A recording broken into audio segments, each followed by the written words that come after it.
आजादी के लगभग 8 दशक बाद भी यदि नागरिकों को समान अधिकार दिलाने के लिए समान नागरिक संहिता जैसे कानून पर चर्चा चल रही है, तो जरा सोचिए कि हम कहां खड़े हैं। धर्मनिरपेक्ष पंथ निरपेक्ष बनने चले थे, परंतु इन निजी धार्मिक कानूनों ने समाज के प्रत्येक समुदाय के बीच एक ऐसी लकीर खींच दी जिस लकीर ने कब खाई का रूप धारण कर लिया, हमें पता ही ना चला।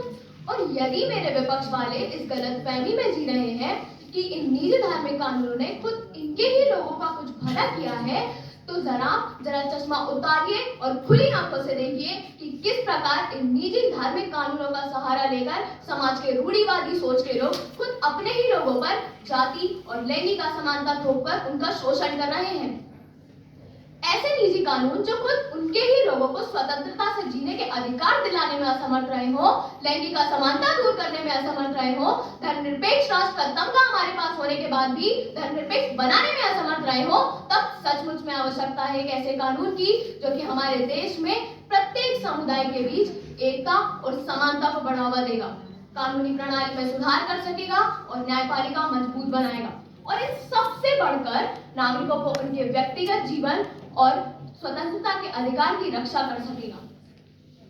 और यह केवल देश में समान नागरिक संहिता लाकर ही संभव किया जा सकता है। यदि यहाँ बैठे किसी भी व्यक्ति को इस बात की शंका है कि समान नागरिक संहिता से उनकी संस्कृति, सभ्यता अथवा धार्मिक तौर तरीकों से कोई छेड़छाड़ की जाएगी, तो यह केवल और केवल उनकी गलतफहमी है। क्योंकि देश में जब कोई नया कानून बना है, तब उस कानून ने देश के प्रत्येक नागरिकों को कुछ ना कुछ देने का ही काम किया है, ना कि छीनने का। यूसीसी किसी भी पंथ अथवा धर्म के खिलाफ नहीं है। ये आपकी पूजा पद्धति, शादी करने के तौर तरीके अथवा धार्मिक तौर तरीकों से कोई रोक टोक नहीं लगाएगा, और ना ही आपसे आपकी पैतृक संपत्ति के अधिकारों से आपको वंचित करेगा। वरन वर्तमान कानूनों का फायदा उठाकर भोले भाले लोगों से छल करके जो छीना गया है, उन्हें वापस दिलवाने में सहयोग करेगा। ये वंचित महिलाओं को कानूनी संरक्षण प्रदान करेगा और आपकी संपत्ति और गाढ़ी कमाई से अर्जित आपकी संपदा को संरक्षण प्रदान करेगा। सीधे सीधे शब्दों में मैं बस इतना कहना चाहती हूँ कि समान नागरिक संहिता समस्या नहीं, समाधान है। मेरी बातों पर बल देते हुए मैं उनके समर्थन में कुछ उदाहरण प्रस्तुत करना चाहती हूँ। एक कानून कहता है कि आपका जीवन साथी भले कैसा ही हो, आप उसके साथ रहना चाहते हो अथवा नहीं रहना चाहते हो, जब तक आपको कानूनी तौर पर सहमति नहीं मिल जाती है, आप अपने जीवन में आगे नहीं बढ़ सकते।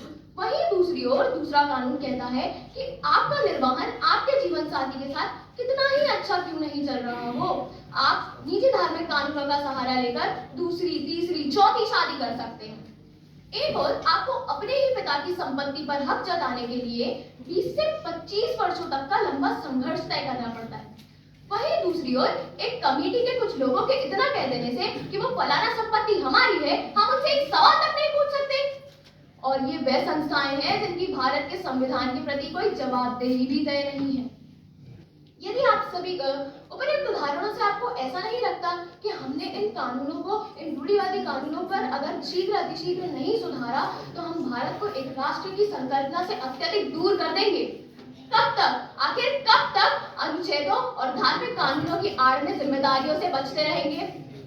यदि आप सभी को याद हो कि भारत में सांसद ने माननीयों की गाड़ी पर से लाल बत्ती हटाने का निर्णय लिया था, तब उस निर्णय को प्रत्येक भारतवासी ने सहज स्वीकार किया था।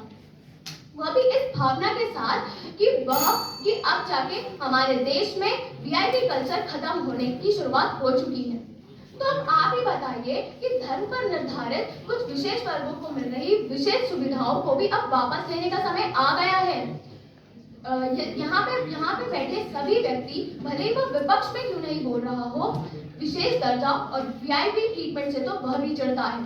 तो आइए मेरी बातों में खुद को सुयोजित करते हुए समान नागरिक संहिता कानून लागू करने हेतु पुरजोर आवाज उठाइए। सही समय आज, उपयुक्त समय अभी। जय हिंद, जय भारत।